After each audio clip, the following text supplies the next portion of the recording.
end up getting, medication through that, and it worked.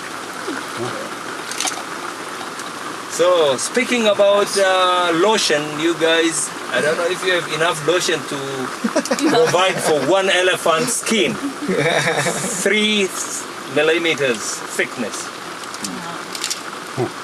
That's why we need rain.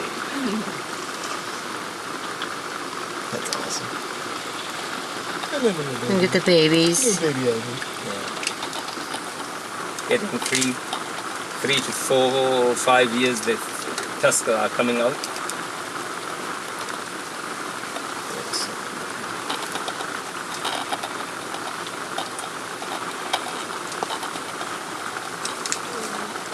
So how can you tell, well, besides the obvious, Okay. the males from the Very females? good. Very good question. Besides the And I'm obvious. going to come in that way you have asked.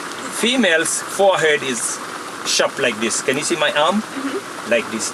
But a male is more bigger but gentle, like this. So that's easy.